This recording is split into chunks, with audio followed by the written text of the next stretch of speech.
What's up, Crypto Crew, and welcome back. Or if this is your first time, I'm Captain Crypto Mite, actively escaping the Matrix, scoping out the crypto ocean. So if you like your odds, get on the boat, stay up to date, thumbs up, and join the hunt. Into the boat! Crypto Crew, we're seeing Bitcoin everywhere now, on CBNC, in big bank portfolios, even in government reserves. BTC is officially Wall Street's digital gold. But hold on a second, is that the Bitcoin Satoshi Nakamoto envisioned? Hold up. Wait a minute.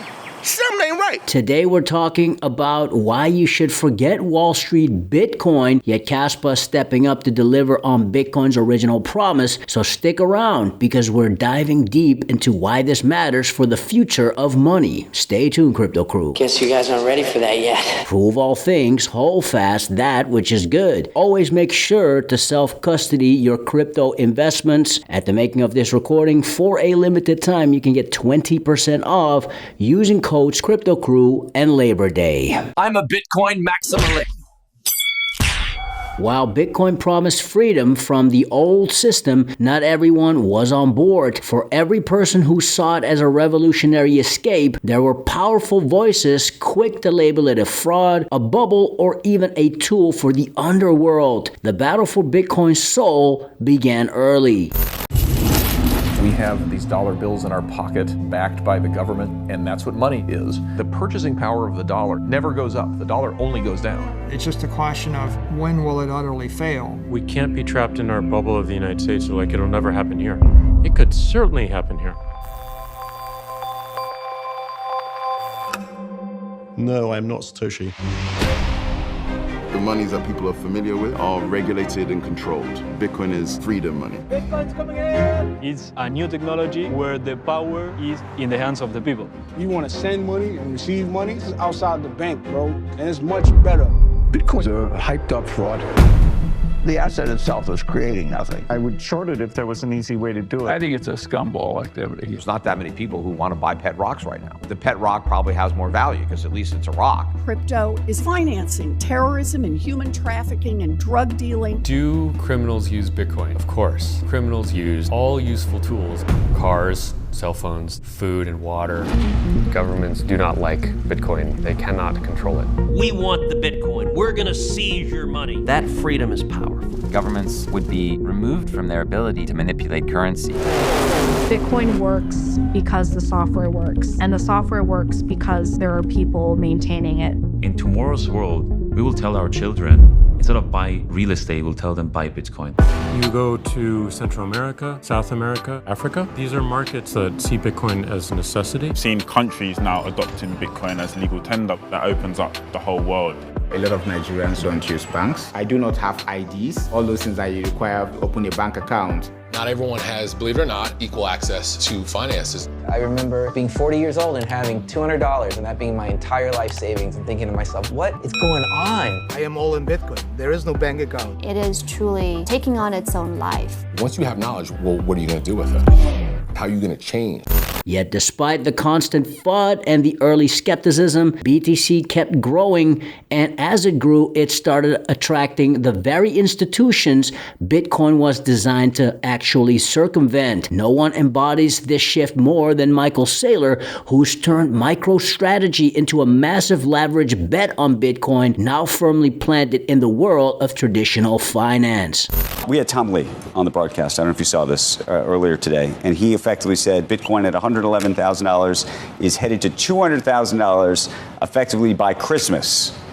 What do you think of that? Well, most of the equity analysts that follow our stock have target prices for Bitcoin, and they're all north of 150. Bitcoin represents a digital transformation of the capital markets, and so the more people know about it, the more they get educated on it, the more companies embrace it, the higher it goes. You can't make any more of it. That may be all, but in terms of just what you're seeing in terms of flows and whatnot, that would get it to $200,000 by the end of the year. Yeah, great flows from the ETFs. BlackRock is showing record numbers. Our companies raised $19 billion this year. Right. All of it went into Bitcoin.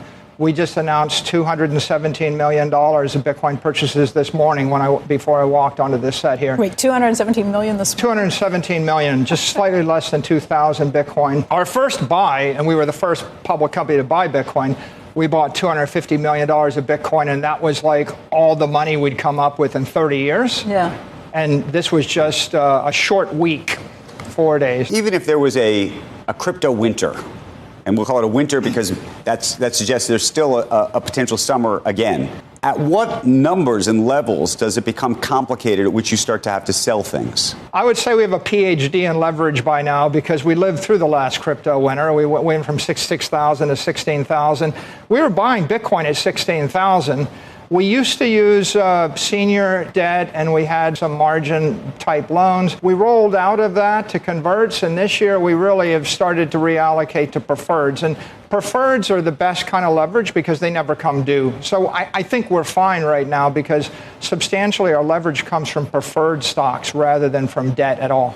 Now, with Bitcoin firmly in the hands of institutions, the conversation inevitably turns to alternatives. For many, the idea of other cryptocurrencies like Kaspa still triggers a strong reaction from many Bitcoiners, who often dismiss them outright, arguing that only Bitcoin matters. But is that really the full picture?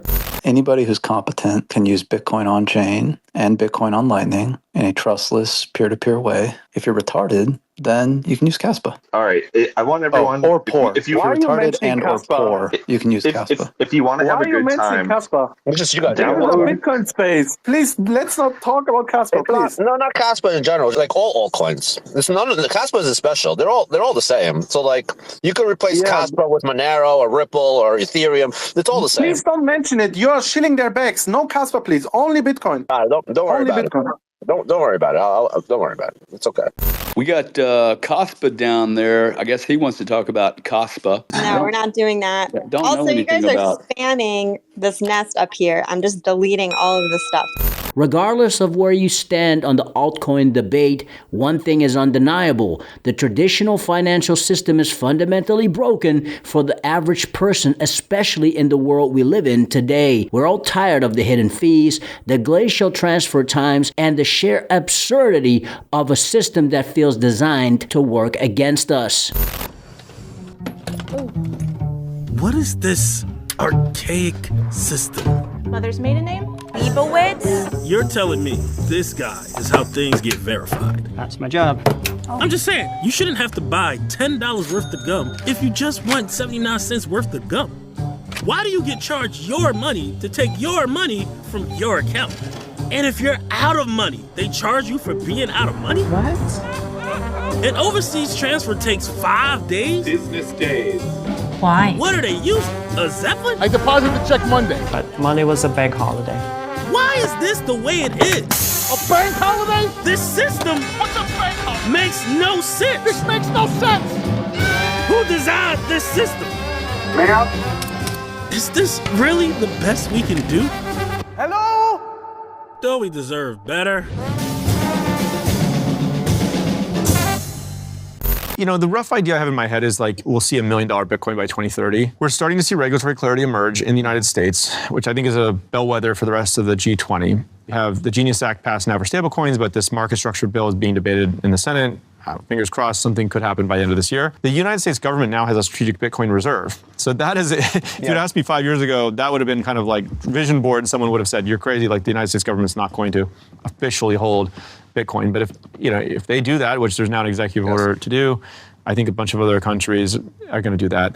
So governments are now getting more and more engaged in this. And you can imagine the big pools of capital around the world. And I don't see the regulatory thing going away. That was one of the big risks is the government going to shut this down? I think that risk has been severely diminished. You know, is there going to be some flaw found in the Bitcoin protocol? I think that's been severely combed over at this point. Yeah, I think the list of kind of risks is getting diminished. And at the same time, the amount of demand, like the amount of institutional money just sitting on the sidelines waiting for this next bill to land, you know, is the big institutions I talk to, they're holding 1% of the portfolio in Bitcoin. And I'm like, what would it be to 5 to 10? And they say, regulatory clarity, that's it.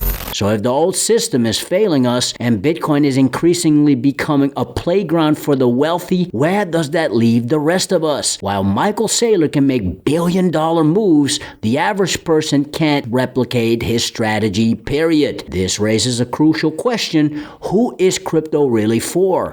People say crypto is complicated, risky, not for the real world. But what if you could send money to a friend instantly or for less than a cent?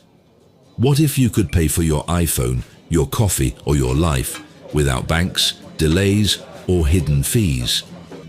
What if moving millions felt as simple and as safe as letting your Tesla drive you home? This isn't crypto for crypto people. This is money for everyone.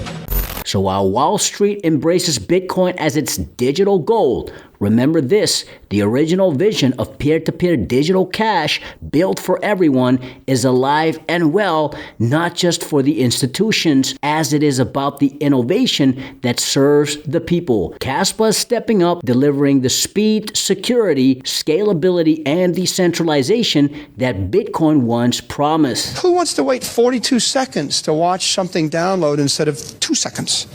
Nobody. If you believe in a future where money truly belongs to the people, then it's time to look beyond the headlines. Prove all things, hold fast that which is good. Stick around. Fix your mind before you get to the grind. And with that said, let's continue to escape the matrix. Let's continue to be on the lookout for the next big thing here on the crypto ocean.